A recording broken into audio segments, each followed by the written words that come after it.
Hey, this is Shane Morton. You're listening to Give Me Back My Pro Wrestling. Ladies and gentlemen, welcome to Give Me Back My Pro Wrestling.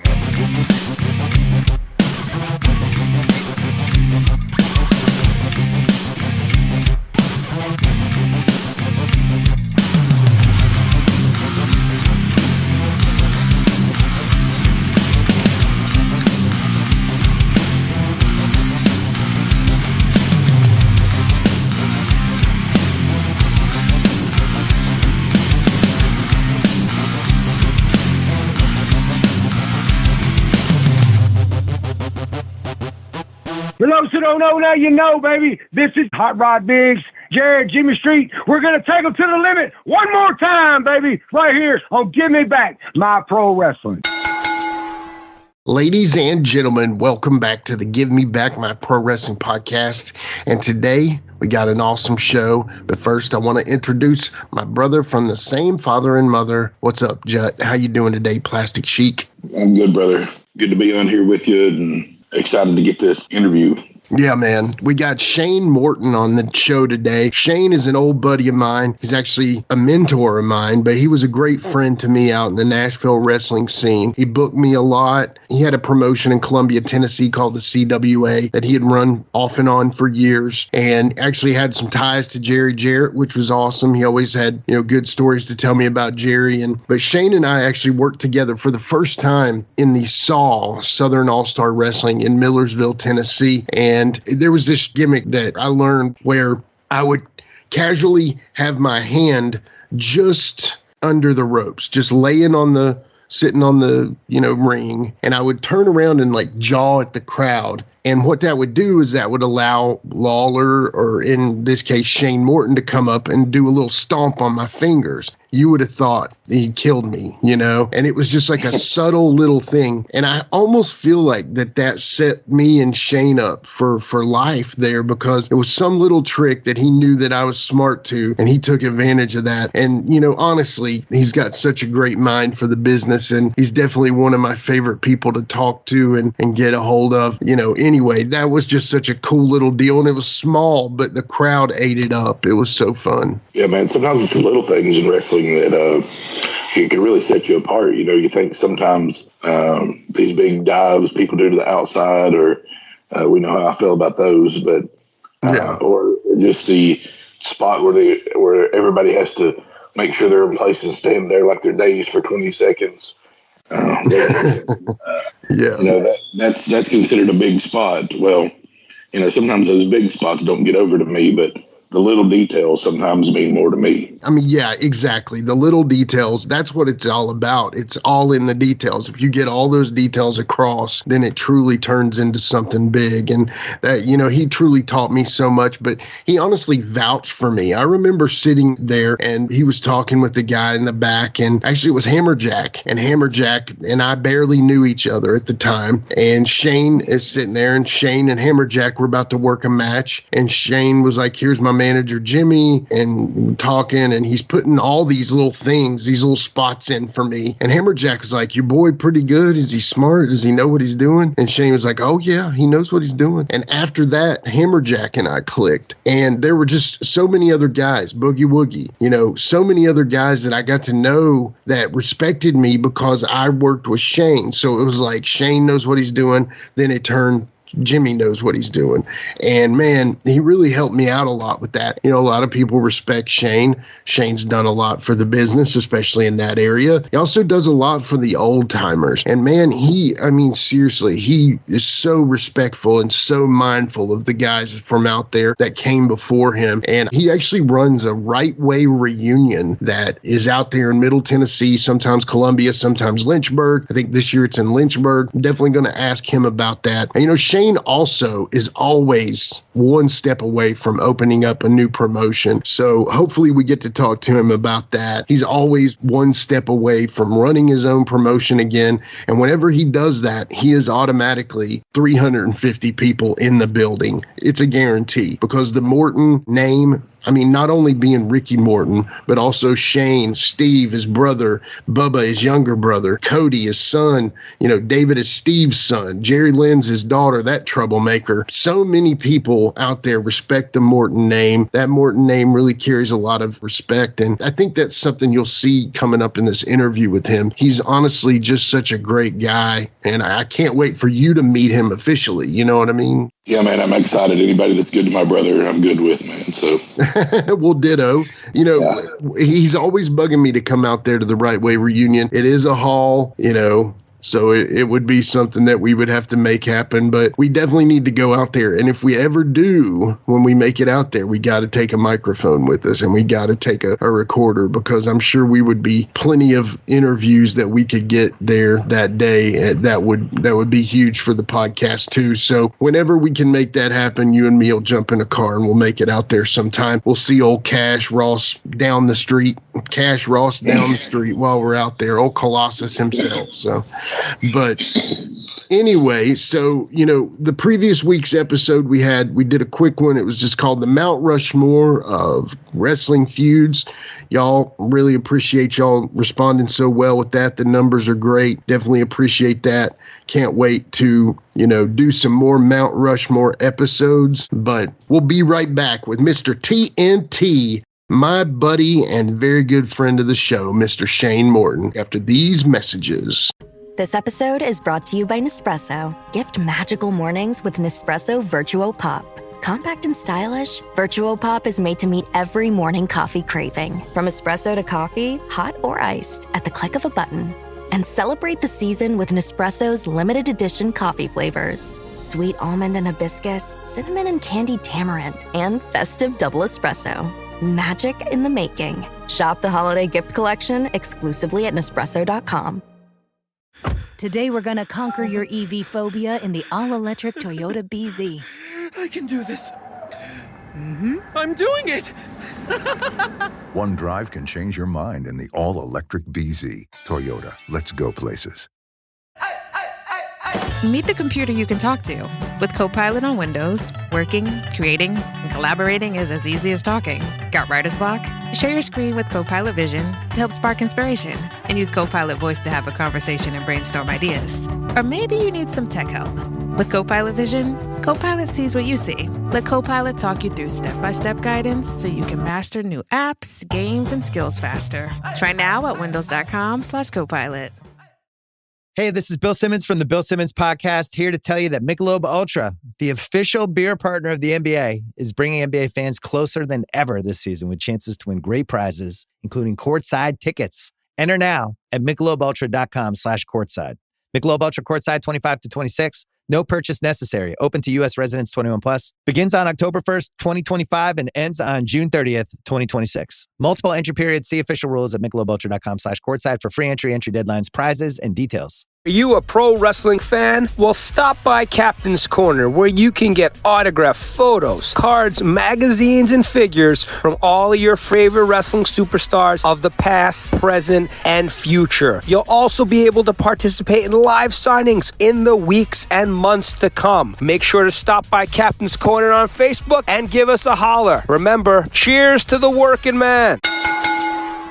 All right, we are back with more from Give Me Back My Pro Wrestling. And today, y'all, man, I am so excited about today's guest. This guy, I've texted him back and forth, honestly saying, when you want to come on the show? And he would say anytime. And I would say, when you want to come on the show? And he would say anytime. And then finally, I'm getting my old friend, honestly, a mentor to me, one of my favorite pro wrestlers that I've ever known, and honestly, just a really great dude, my favorite Morton, Mr. TNT, Shane Morton. How you doing, brother? I'm doing good, Jimmy. It's good to hear from you. Glad to come on here, man. I've listened to your podcast in the past. Man, y'all throw out good tons of information to the people. You're bringing back the pro wrestling the way it should be brought back, and man, I commend both of you and Jared both on that. Y'all do an awesome job, man. It's my pleasure to be here. Thank you, Shane. That means a lot, dude. That really does, man. I mean every word I just said, too, buddy. It really means a lot. So, Jared, I'm going to let you take it off from the start here. Hey, Shane, this is Jared. And I always have a question I like to ask every pro wrestler, and it's kind of a question that, you know, it's been asked of several people, but I always like to know. It lets me know where you're at as far as how you view like wrestlers and everything like that. What is your like Mount Rushmore of pro wrestlers? Like the pro wrestlers that you just, you know, they either inspired you, mentored you, or whatever, that you have such reverence for, that they're like, these are the top 4 guys. And I even give a 5th one to all the people, so you could have a 5th one if you need to. Well, one of my top that I was always a heel fan growing up. I always liked the heels. Yeah. You know, so, you know, it was just, to me, Ric Flair back in the day, I mean, he was just, you know, the man, you know, he said it many times, to be the man, you got to beat the man. He was the man for me when I was a kid coming up. You know, it was like, you didn't get much better than Ric Flair. Another one, and I know everybody's going to say, oh, he said that because he's kin to it. Ricky Morton. Man, to be a babyface, if you wanted to learn to be a babyface, watch Ricky. Watch Ricky. Yeah, absolutely. Yeah. And, man, this is probably a surprise to a lot of people. Lawler,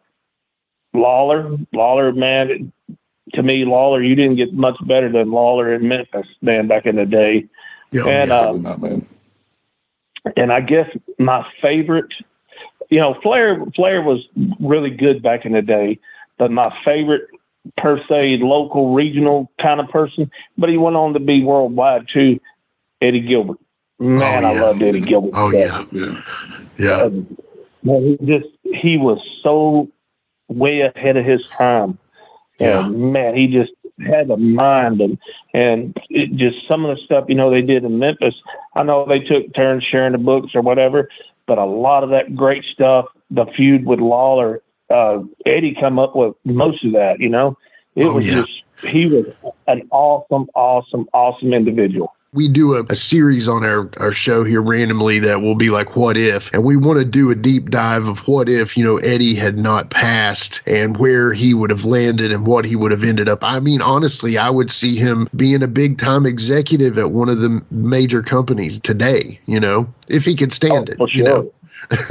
Yeah, for sure. Yeah. But my wild card, 5th one, would be Barry Windham. I thought he was always underrated. Man, Barry Windham he was great. You know, very underrated. Yeah, very underrated and very talented, and just it looks so easy to him. You know what I mean? Yeah.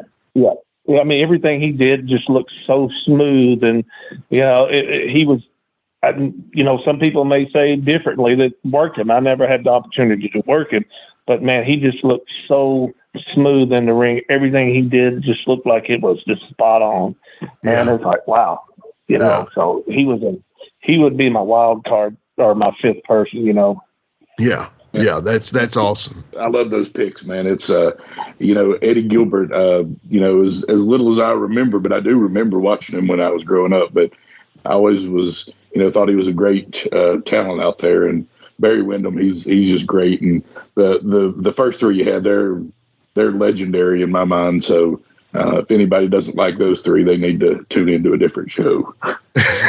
All 5, honestly. Absolutely. Well, I mean, all 5 of them. Yes. Well, you know, people may disagree with you on Flair right now, you know, but back in the day, Flair, late 70s, 80s, even early 90s, you couldn't get much better than Flair. No, you know, he drew money. He drew big money. Yeah. That's the goal, right? Drawing money. I mean, that's the goal. That's right. So, yeah. That's right. Yeah, I mean, I had Flair and Hogan in my list. So people want to disagree with that. I mean, but Hogan was so instrumental when I was a kid of the 80s. So, you know, Hogan's not the greatest worker of all time, but he just was. If it wasn't for Hulk Hogan, like, I wouldn't have been the fan I am of wrestling. I mean, so that's why I have him on my list. But, you know, people might disagree with that for reasons, but that's okay too. Well, you know, Hogan was not the great worker that, you know, by no means. Hogan knew how to market himself. Absolutely. Sometimes you just got to know how to market yourself and make yourself look better, and the people that you're in the ring with make you look better. And Absolutely. Hogan was a mastermind of marketing himself and making himself look good and doing all the right things. And you're right, as far as money, he was one of the biggest draws for money-wise, you know, because, you know, it was just say your prayers, eat your vitamins and all that, and just fell in the mainstream. And, you know, Cindy Lauper comes along, and he really helped bring wrestling into the mainstream that it is today. You know, without Hogan, I don't think you would have. I think it would still be big, but I don't think it would have been mainstream, you know, like it was in the 80s. No. Without him in it. Totally agree with that. Well, enough about all them. I want to talk about Shane Morton now. So with Shane Morton, I want to know, where were you born? Where are you from, Shane? Actually, I'm born in Columbia, Tennessee, just, you know, about 40 miles south of Nashville. Yeah. And what school did you go to? Where'd you graduate high school and all that? Well, actually, my mom and dad divorced when I was young, and my mom moved to Murfreesboro, and I moved to Murfreesboro, and I graduated from Laverne High School. Oh, okay. Yeah. Did you play any sports at all in high school? Oh, yeah. A funny story about that, you know, my junior high school football coach, you know, I played football, basketball, ran track, baseball, you name it. I mean, I played just anything I could do just to, you know, to get into extracurricular activities after school and things, you know. And, but my junior high school football coach still stays in contact with me and a few of the guys, texts us every day, man. That's awesome. He was just he was a great mentor, man. And he's the one that told us, you know, when he was a big wrestling fan too, and everybody had a wrestling name, you know. Of course they called my brother and I the Rock and Roll Express. We was always the Rock and Roll Express. And then we had the British Bulldog that was on the team, and, you know, we just had different ones that was all on the team. And that's what the coach always called us. But yeah, he was a great mentor. He said, man, what do you want to do? What do you see yourself doing when you get out of school? No, without a hesitation, I want to be a professional wrestler. That's what I'm going to do. He said, well, you better work hard at it, and you can't give up. Always push yourself. And just never give up. Keep working. Yeah. And that's where I took the mentality. You know, I'm going to do this regardless. You know, we had career days in school and everything. There was a few people I went to school with, and I want to be a wrestler. Well, the only ones that ever became a wrestler that I went to school with was funny story, and you may know him. Well, my brother did, and myself. Mean Mike Woods went to school with Mean Mike Woods back in the day. Went to school with him. You know, he's a former NWA Mid America champion. You know, went to school with him, and a couple of guys you may not know, Stunning Steve Lane and Chris Gatlin. I went to school with those guys. I'm familiar with Chris Gatlin. Yeah, absolutely. Yeah. You know, that's awesome, man. You got a crew of guys there that's like a 4 horsemen at your high school, basically. Well, you count your brother, so that's a 5 horsemen. Right. So obviously you're talking like you're being called the Rock and Roll Express. There's a British Bulldog on your football team and stuff. When did you become a wrestling fan? When do you remember becoming a fan? Man, ever since I was a kid, they used to hold weekly matches in Columbia. Oh, yeah. Christine Legendary. Jarrett's did. Yeah. Yep, the Jarrett's held matches down there. Had an old Kwanzaa hut. And believe it or not, I talked to Jerry Jarrett before he passed. We talked about the old Kwanzaa hut. And, you know, I said, I'd really like to get in there because there was some old wrestling stuff still left in the Kwanzaa hut. But when they were holding matches there, man, and they would break for intermission, my brother and I being 3 and 4 years old, we'd go get in the ring and wrestle. You know, they wouldn't run you out of the ring. We'd be wrestling. Right. We'd keep wrestling until the guys started coming to the ring. They start playing music. And boy, we'd take off running in because we knew the bad guys were about to come out. So we got out of the way. But I just grew up around the wrestling business, you know, with Ricky being in wrestling. And I had another uncle that wrestled. His name was Jerry Morton. And he wrestled back in the 60s and 70s. My wife now, her father, which is my father-in-law, he was a wrestler back in the 70s. So, I kind of grew up around it, you know, and knew that was something I was very passionate about and loved the sport of wrestling and always wanted to do that. Well, you can tell. I mean, you guys have it naturally. So, talk a little bit about that. You know, Virginia, your wife, her father, his name was Steve, correct? Yeah, Steve Thompson. And then talk about him. So did he only wrestle in the 70s? Because I've seen pictures that look like he was even back in the 60s maybe too. he signed a big major contract with the Jarretts back in the 70s, and it was a big ordeal, you know, and for Columbia, a guy from Columbia, and he was larger than life, man. He was what you would see today as far as bodybuilder, you know, the bodybuilders type guys. Yeah. And man, he really didn't work out a whole lot, believe it or not. But he was just, he was just a natural, you know, just big guy. And, you know, he wrestled for till 1975. And then Virginia, right after Virginia was born, he stopped wrestling and went into law enforcement. But yeah, Eddie Marlin started training him back in the day. And but yeah, so like I said, I grew up around wrestling, you know, my whole life. With Ricky and Jerry and then my cousin Freddie and you know, and then Steve and myself and then Bubba and then our sons Cody and David and Jerry Lynn and, you know, my daughter Jerry Lynn got into it. How are you related to Ricky exactly? We are second cousins.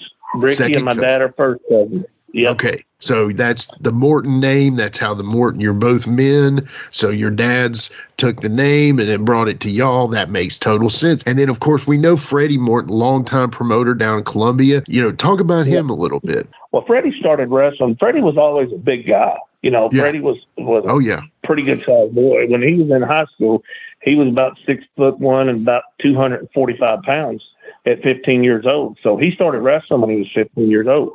And he traveled around quite a bit, and he wrestled a lot in Alabama, Georgia, Mississippi, Kentucky, Tennessee. Man, he did that probably about 10 years and figured out that, you know what, I think I want to promote more than I want to wrestle. So he got into the promoting side of it. And so when he got into the promoting side, long story short, I started training with Dutch Mantell and The Undertaker. And when I started training with those guys in Nashville, and they left, went to WCW. And then I started training with Dundee a little bit, and he left, and just went to different schools, the Jarrett school quite a bit, and ended up shutting down. And a guy named Chris Kern broke me into the business and was training me a little bit. And Freddie started promoting a little bit in the 90s, like 90, 91, 90, 91.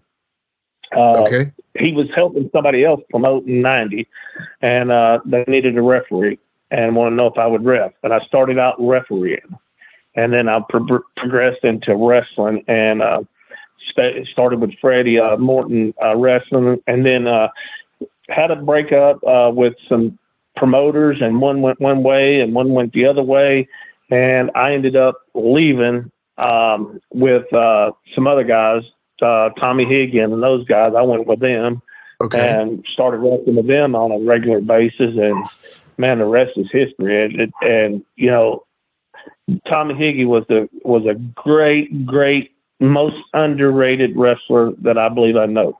He was such a great guy. And man, he made a lot of people in this area look like $1 million, and I was one of them. You know, he deserves so much credit that he never gets, if that makes sense. But I went with them, and next, you know, they had the Wild Boys, Ben Jordan and Steve Neely, coming along, and they were about to do their thing and finish, you know, go different ways. And Ben was leaving to go to Global, and you know, ended up becoming the Global light heavyweight champion.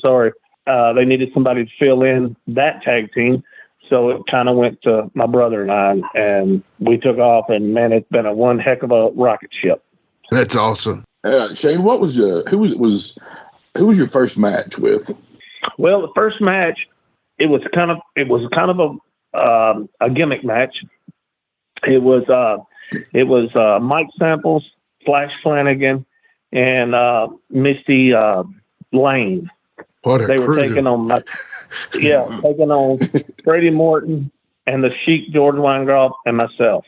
And I was a referee doing it as a referee that night. That was the very first match that I worked as a wrestler. And they said, they said, we want you to wrestle in your referee stuff. I said, okay, that's fine. And I did. And then it just took off from there. And so many people, it caused a riot because they got heat on me, beat the crap out of me. And it ended up causing a riot.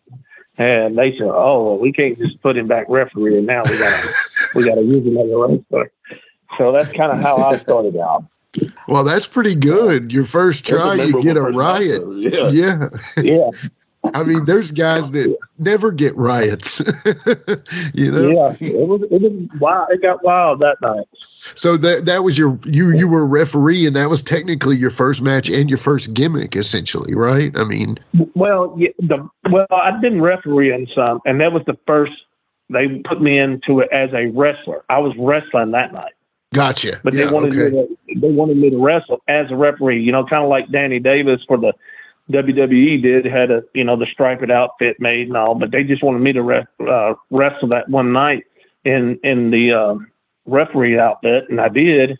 And like I said, it caused such a commotion that they we can't. We just gonna have to put him out there as a wrestler now. So you just named some awesome names. I just interviewed George Weingroff on the Wolfie D show. What a great dude, and what an interesting show. He actually told us a funny story about, it was Gypsy Joe and Freddie Morton in a match, and Gypsy got a little hot in that one. Were you there, or do you remember that match at all? Oh yeah, it got wild. Gypsy, I thought Gypsy was going to kill Freddie.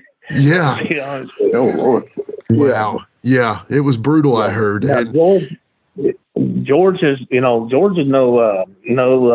one to turn your back on there either. You know, George could hurt you and tie you up quickly if he wanted to. Yeah, very much a shooter. One of the real shooters, you know. Yes. What was that first promotion called that you worked for? Mid-South Wrestling Alliance. Okay, gotcha. And again, you said who was running that one? Well, Freddie was running that show at the time. Freddie Morton and Thurman Dolan. Got it.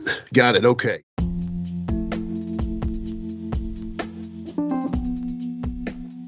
And now a word from our sponsor.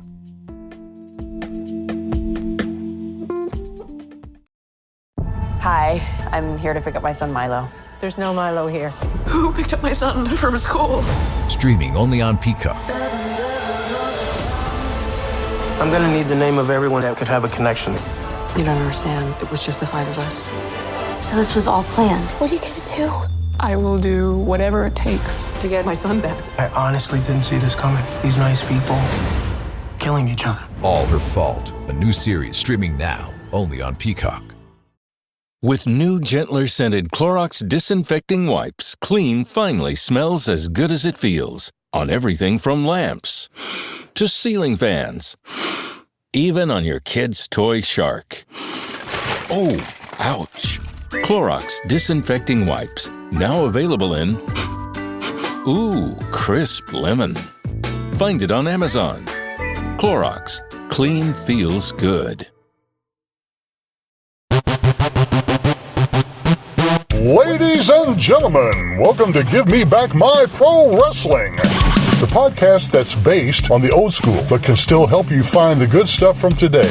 Jimmy Street and the Plastic Sheik, Jared, are the undisputed tag team champions of the wrestling podcast world. From thought-provoking topics to superstar interviews to action figure expertise. This team does it all, and all they ask is, give me back my pro wrestling!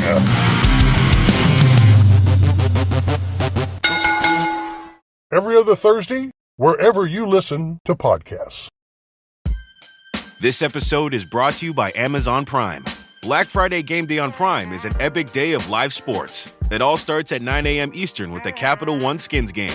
Then, Black Friday football returns when the Bears take on the Eagles at 3 p.m. And it culminates with the final night of Emirates NBA Cup Group play with Bucks Knicks at 7 p.m. and Mavs Lakers at 10 p.m. Black Friday Game Day, only on Prime.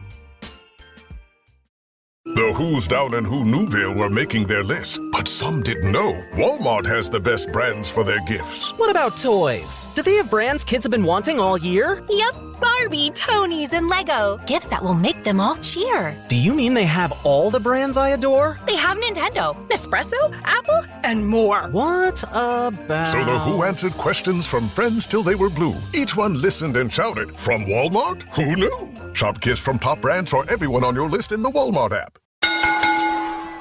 So, and then talk about you and Steve. I mean, you and Steve, if you were like me and Jared, my brother here, he and I have essentially been a tag team since we were kids. You know what I mean? And I can imagine that you and Steve, and that's what makes brother tag teams so good. When, you know, of course, my brother and I are not trained as professional wrestlers, and you and Steve obviously have that training. And I've seen many matches where y'all worked well and awesome together. But talk about that process of okay, look, we're now, you know, a tag team together. It's an official tag team. We're not just rolling in the ring during intermission and stuff. Talk about that and how that worked out. Was it just an automatic gel experience there, or were there some bumps in the road?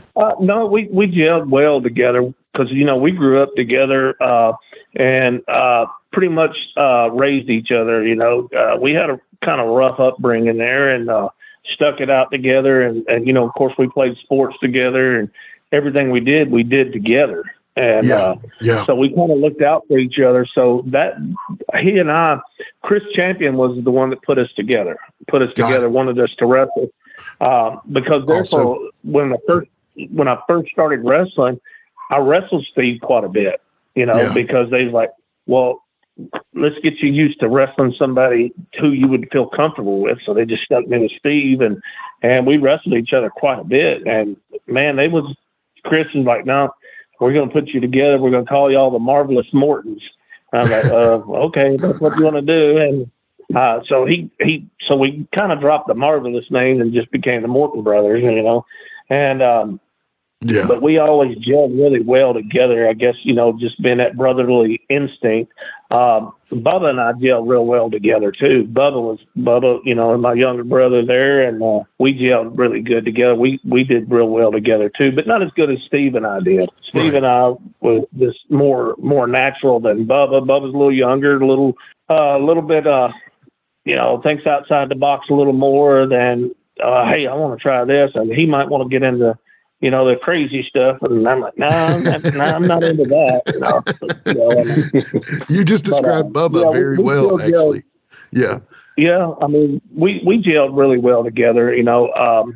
Towards the end of my career, that when I was finishing up, I did a lot more with Bubba than I did Steve, because Steve was got really heavily involved in baseball and stuff with his kids, and ended up running the league in Murfreesboro and stuff. So he was taking a lot of time off, and Bubba and I were doing a lot of stuff together. So, you know, you know, Bubba was with me when I ran into one of our mutual friends, you know, old Sheik Omar there.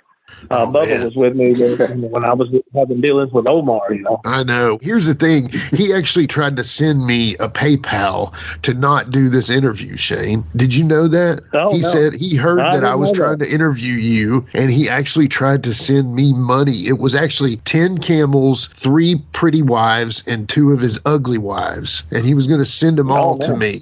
Yeah, it took me forever to get rid of that camel that he gave me. It took me forever to get rid of a camel with 2 humps. I know, that was the weirdest camel ever. I don't get it. But anyway, nobody's ever looking for a camel with 2 humps, are they? That's just, you know.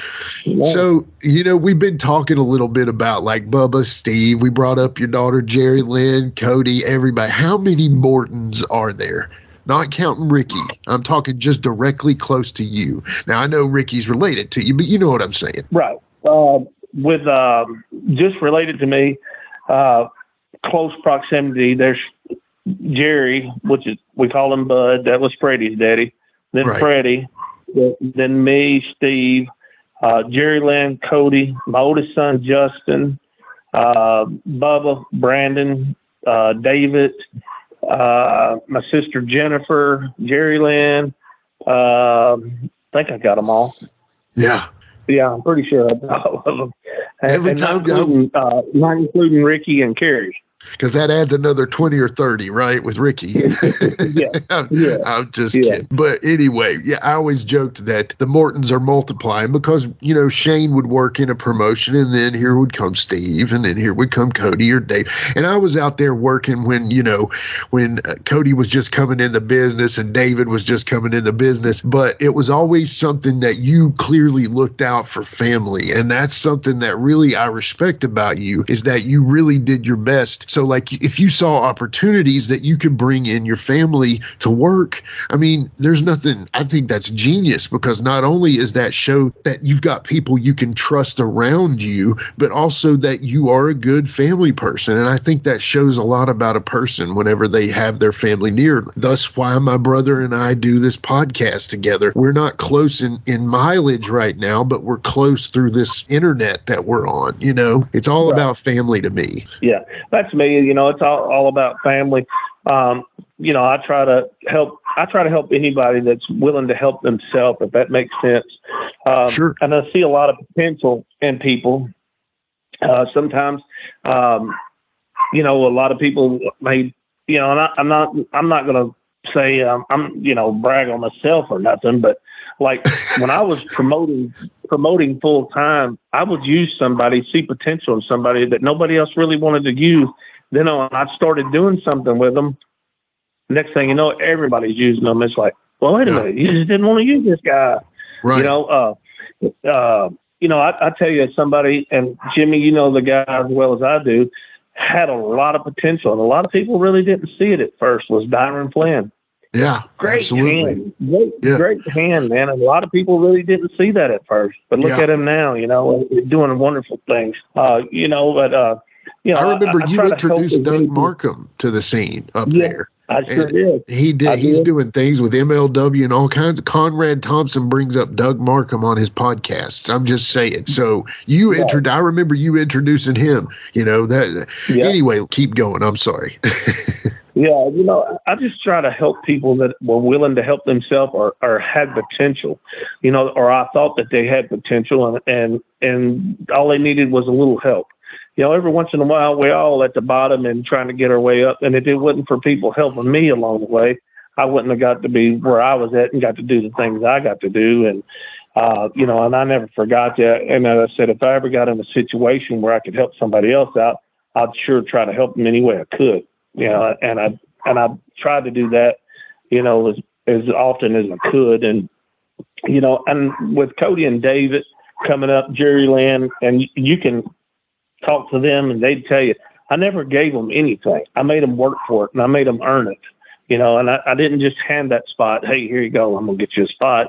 Right. I made them earn it and made them keep earning it to keep it, and I think it made them better. I mean, David and Cody were traveling quite a bit. They've both kind of gotten out, not really doing a whole lot anymore. Cody had a little girl, my granddaughter, Presley Ray. And, so he's not doing much since he's had her.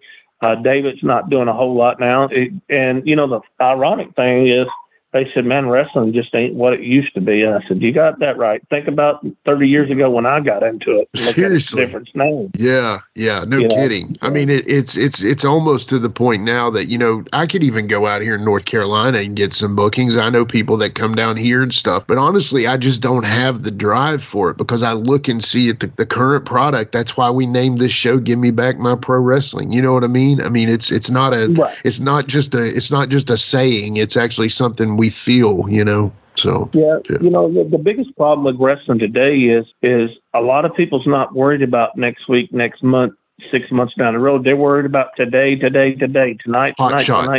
Yeah, hot shot booking. Yep. And then, I knew where I was going when I was booking. I knew where I was going, and I was 3-4 months out. And I knew where I was going 3 to 4 months down the road. A lot of people don't do that, Right. To me, the craziest thing, and I think this story here, Jimmy, firing somebody because they have too much heat.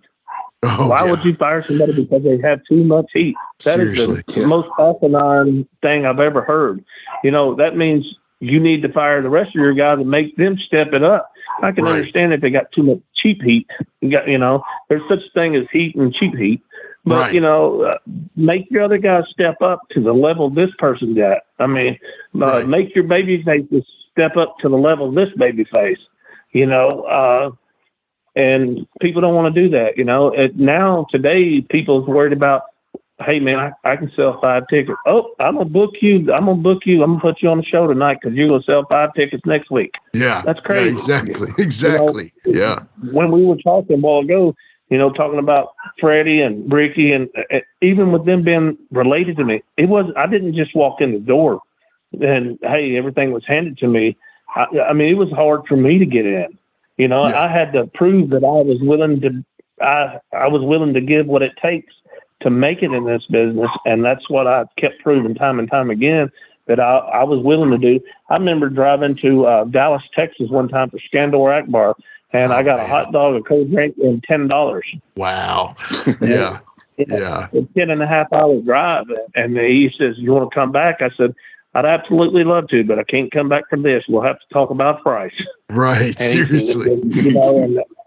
It wasn't too long after that he had passed. And, unfortunately, I didn't get to go back. But I paid a lot of dues and did a lot of shows where there was hardly no money involved, or time you paid gas and trans or whatever, and food, and you didn't make anything. You went in the hole, but you got your name out there. Right. Yeah. Yeah. You're listening to Give Me Back My Pro Wrestling, and we'll be right back after these messages. This episode is presented by State Farm. Having insurance isn't the same as having State Farm. It's like needing the protection of an offensive guard on the football field, but getting an elementary school crossing guard. Sure, they're both guards, but you can only trust one to keep your quarterback safe when the game is on the line. So don't settle for just any insurance when there's State Farm. Like a good neighbor, State Farm is there. Introducing Oakley Meta Vanguard, the new performance AI glasses designed for athletes. With hands-free capture on an action-ready ultra-wide camera, powerful open-ear speakers, and built-in Meta AI that syncs with your Garmin devices for real-time insights while you train. Take your performance to the next level with Oakley Meta Vanguard. Athletic intelligence is here. Learn more on meta.com. No one should have to choose between their own safety and their pets. But nearly half of domestic abuse survivors delay leaving because they can't bring their pets with them. Purina is helping to create more pet-friendly domestic violence shelters through the Purple Leash Project, so survivors and their pets can escape and heal together. Visit Purina.com/purple to learn more.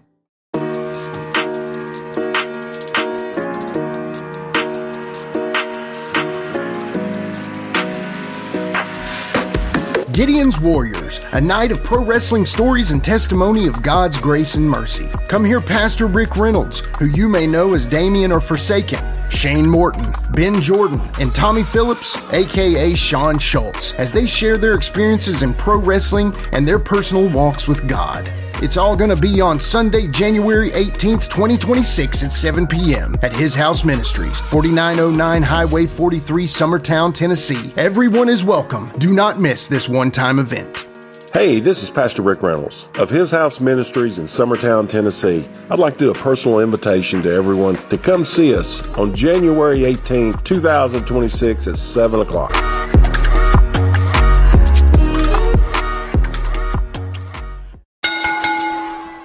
Shane, what's your favorite promotion you've ever worked for?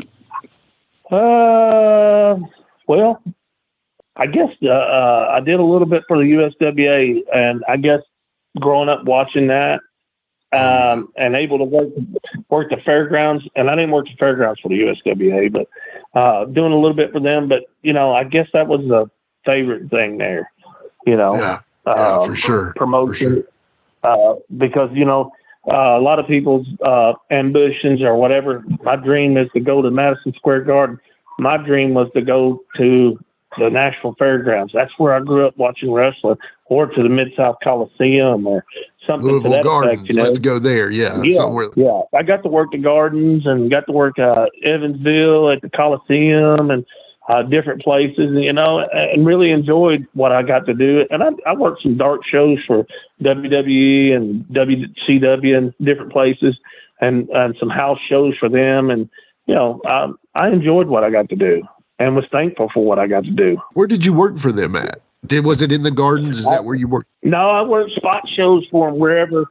I remember one time driving with Debbie Combs and Robbie Rage. We went to a place you may know, Golly Bridges, West Virginia, or something like that. I've heard of that place. Yeah. Yeah, it was a for a WWF show, and then Tom Brandy was the booker for it. He was booking the shows, and it was a fair show. Okay. So they got on a bunch of these little sending crews down to do these fair shows, and it wasn't big, huge things, but they were getting paid big buku bucks to do it. And I got on a bunch of those shows like that, got me booked on a lot of stuff with me out a lot. The women did. Yeah, so, that's awesome. So, yeah, okay, so you got your favorite promotion then, obviously. So, what was your favorite promotion that you got to run? The CWA, I ran that for years. That was mine, and I really enjoyed that. Had a lot of huge success there. We ran out of an armory in Columbia every other week for quite a long time. And, back then we were thinking about canceling if we drew 300 people, it was like, oh, they don't got 300 people. We might expensive, but I had put 1,100 people in there, for a show that was just local talent, no big, huge name on it, local talent, and drew 1,100 people. Yeah. Well, you always drew well in Columbia. I know that because I worked those shows, especially now. It may have been a different era, obviously, but at the same time, I remember you packing the buildings out wherever you did it. So always impressed by that. Yeah. And like I said, that goes back to I know you know who I'm talking about, Jimmy, the Devil's Disciples. Oh, yeah, absolutely. We had a long ongoing, we feuded with those guys for 27 years, believe it or not. They're like your Midnight Express, basically. I mean, if you think about it. Right. Every year at Mule Day, that's a big thing around Columbia, was Mule Day. And there would be 300,000 to 400,000 people in this town for a mule gatherings, and we would always run a big show there, and always would have the Mortons and the Devils on it. And it was nothing but a fight. It was a street fight, some kind of fighting going on, and it drew every time. And I remember we ran head to head against another show, and they were trying to dog the show out, my show out, Oh, why would you want to go see that? That was the same main event you seen 20 years ago. You need to be over here. And they were trying to use fake Mortons and all kinds of stuff. And that night they drew maybe 75 people there. I drew 550 people. Yeah. And with that same main event that they said wasn't going to draw, I drew 550 people with that. That's awesome. Did you have like a worst promotion you ever worked for, or like? Worst promotion I ever worked for. That's kind of a tough one there, man. There's quite a few of them that I hated. That I hated working for. Because of dumb stuff. Sure. And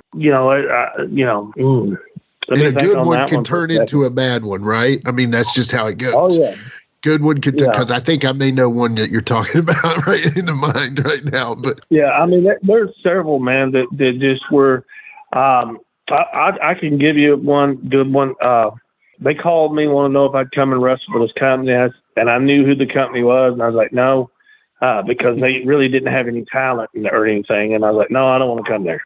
And they was like, oh, please, we need your help. We need your help. And anyway, I decided to go to work for them. And it was RTW. And they asked me, so if you owned this, what would you do with this company? I said, I'd fire everybody you had and hire new talent because you don't have any talent. Wow. And they said, oh, okay. So they fired everybody. Oh, man. And they said, yeah, so they fired everybody except for one person, and that was the promoter's son, and they kept him. And they said, can you hire some guys? So I hired some guys to come in and turned it into a halfway decent place. And then they think when I got it up and going, oh, we're drawing now. We can fire Shane. So they fired me to get rid of me. And that's not why I'm mad at them, but it just, they never deserved to be in the business. Let me just put it that way. They was not willing to work at anything to make the business better. They were all about doing everything they could to destroy the business. And, somebody come up and say, hey, I want to be a wrestler. Okay. Give me $100 and you can be a wrestler tonight. And they'd stick them right in the ring. No training, no nothing. Oh my gosh. Oh my gosh. Yeah. Yeah. I mean, I've seen guys do that and they claim they were trained by Chase Stevens or they're trained by this guy. And, wrestling can be very dangerous. Absolutely. But I don't know that there's anything more dangerous than an untrained wrestler, honestly. Oh, yeah. I agree with you 100%. That's like you talking about that, Jimmy. One night I was sitting in Tullahoma, Tennessee at a National Guard armory, and this guy was talking about he was trained and all this and that and the other. And I don't know if you know Rick Reynolds or not, Forsaken. Oh, yeah, of course. He was telling, great guy. He was telling Forsaken, said, oh, yeah, man, I was trained by Shane Morton. And I'm sitting right beside this thing. Oh, my goodness. And I looked at him, and so Rick says, so Shane Morton trained? Yeah, man. You know who he is? He's kin to Ricky Morton. He said, oh, yeah, I know who he is. I've heard of him. He kicks on, and he goes on with this conversation for about 4 or 5 minutes. And I looked at him. I said, so Shane Morton trained you? He goes, oh, yeah. I said, I don't like him, man. He goes, oh, I wouldn't tell him, man. He might whoop you. I said, I don't think he can whoop me. And he goes, oh, yeah, he might. I said, no. I said, you got a phone number? He said, well, yeah, but I don't have it with me. I said, because I sure like to talk to him. And he goes, why you want to talk to him for? I said, because he's an idiot if he trained you. And he goes, oh, no, he ain't no idiot, man. He's been around. I said, oh, really? I said, wow. I said, now, what's your name again? And he told me who he was, and I don't even remember what his name is. And I said, well, it's funny. I don't ever recall training you. And he goes, do what? And I said, I don't ever recall training you. And I'm going to give you about 5 seconds to get out of this dressing room, because if you don't get out of this dressing room, I'm fixing to hurt you. He said, well, who do you think you are? I said, well, let me introduce myself. My name's Shane Morton. Oh, and he goes, and he started backpedaling, and he left and never come back. I was going to say, has anyone ever seen this man again? Because I can't imagine he would ever even show his face at a show. I bet he don't even watch wrestling anymore because of that. Oh, he probably does it. He probably does it. Oh, my goodness. Yeah, that is an amazing story. We'll be right back with more Give Me Back My Pro Wrestling.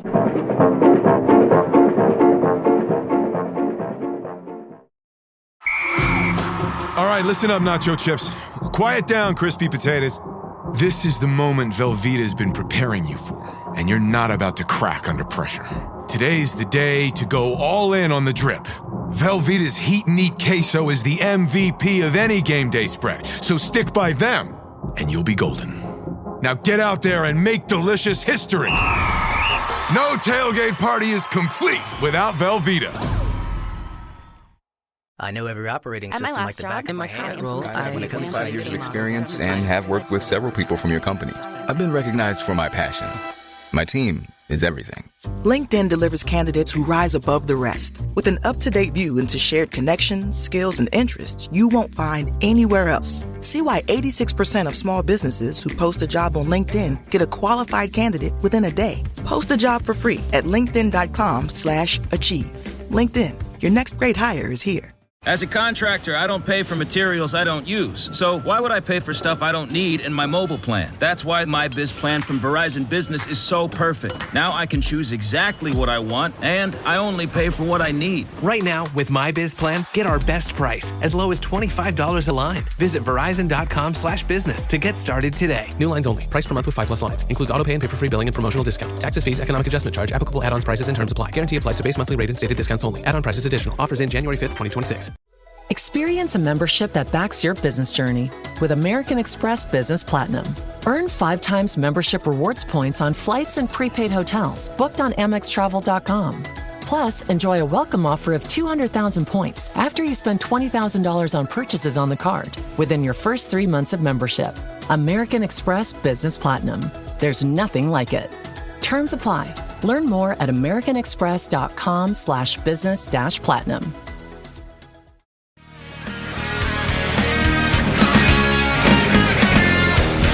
This is your rock star ring announcer, Aaron Camaro. I'm a man who believes the two greatest art forms ever created are professional wrestling and heavy rock music. So when I'm not hosting the best parties that also happen to be live professional wrestling shows, I'm hosting the Decibel Geek Podcast. Decibel Geek is a weekly podcast that features discussions of all things rock. We're talking the Beatles, the Stones, Led Zeppelin, Jimi Hendrix, Black Sabbath, Kiss, Ozzy, Motley Crue, Guns N' Roses, Metallica, Alice in Chains, Pantera, and everything in between. Plus, we'll turn you on to new bands from today that have the same spirit and style that the legends do. Decibel Geek is hosted by myself, along with Rockin' Pod founder Chris Sinzak, and each week you'll get interviews with famous musicians and industry insiders, along with informative, entertaining, humorous, and insightful discussions, and most importantly, a passion for the music. So if you love to rock out as much as I do, then this is your invitation to the greatest rock and roll party in all of podcasting. It's Decibel Geek, and it's available right now on all major podcast platforms. Oh yeah.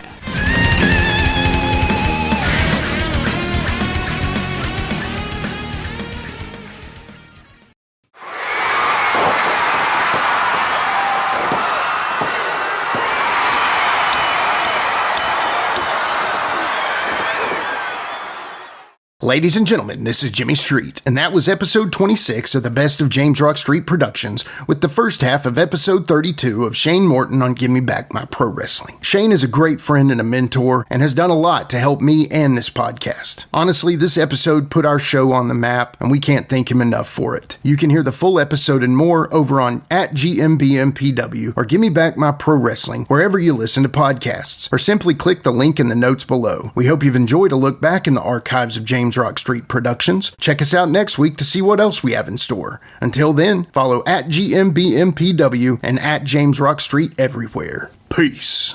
With a tear in my eye, this is the greatest moment in my life.